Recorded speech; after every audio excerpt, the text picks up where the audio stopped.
சரி எப்பா ரெண்டாவது கணக்கு முனியப்பன் பேசுகிறேன்ப்பா. 2 கணக்கு என்னுடைய கணக்கு தான். ஏன்னா நான் மேற்கு தொடர்ச்சி மலையிலேருந்து கடல் வரைக்கும் போவேன்.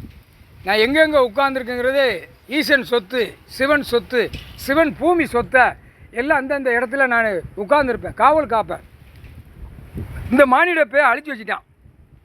சரியா?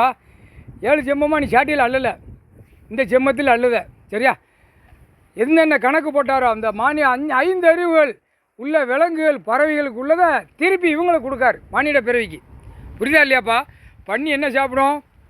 இப்போ அதே மாதிரி இவனுக்கு மானிட பேருக்கு 6 அறிவு கொடுத்தாரு, 2 அறிவில் இருக்கானா, அந்த நரகளை இவனே சாப்பிடுவான். அடுத்தாப்புல கழுதைகள் பேப்பரை சாப்பிடும். ரோட்டு காட்டுகளில் அந்த பேப்பர்களை கழிவுகளை சாப்பிட்டு போயிடும். அது சுத்தமாக வைக்கிறதுக்காக தான் அந்த பேப்பர்கள் பூமியில் கெமிக்கல் விடுவான்னு அப்போயே தெரியும் அவருக்கு. அதுக்காக அந்த கழுதையை படைச்சி விட்டார், அந்த பேப்பர்லாம் சாப்பிட்டு பூமி பாழாகக்கூடாதுன்னு. அந்த கழுதையும் அழிச்சிட்டான். கழுதை செமைக்கு கொண்டு போவான். மலங்காட்டுகளுக்கு விரவு, திங்கிற ஐட்டம், பாட்டில் எண்ணெய், பலகாரம், சட்டி கிட்டிலாம் செமைக்கு கொண்டு போவான். அது இல்லை. குதிரையும் அழிச்சிட்டான். குதிரையும் குறைஞ்சி போச்சு. எல்லாமே கடவுள் படைச்சார், எல்லாம் அழித்து வரான் அந்த மானிடப்பே. அப்போ அந்த திருப்பி அவனுக்கு தானே கொடுக்கணும். பண்ணி என்ன சாப்பிடும்? சிட்டியில் இப்போ தான் வந்தது, கிராமங்களில் சாப்பிடும்.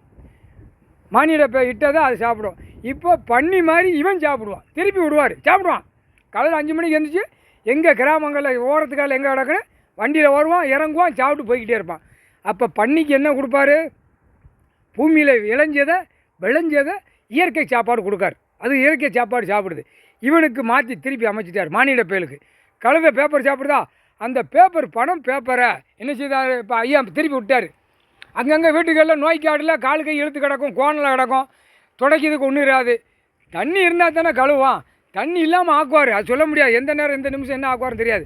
அது மாதிரி வீட்டுகளில் அடைஞ்சி வச்சுருப்பான் ஆணும் பெண்ணும். அந்த ஒரு சாக்கு இருக்கும், அந்த சாக்கை துடைக்கணும், துடைச்சி விடு, பின்னாடி துடைச்சி விடு, துடைச்சிட்டு அதே தின்றுவாங்க. மானிட பேரை திங்க விடுவார். கணக்கு போட்டாச்சுப்பா. ஜனநாயகம் அந்த பெருவரில் எரிஞ்சிட்டாரு. எரிஞ்சாச்சுன்னா திருப்பி இதான் வரும் உங்களுக்கு. இந்த கதை உங்களுக்கு தான் மானிட பேருக்கு இதான் வரும்.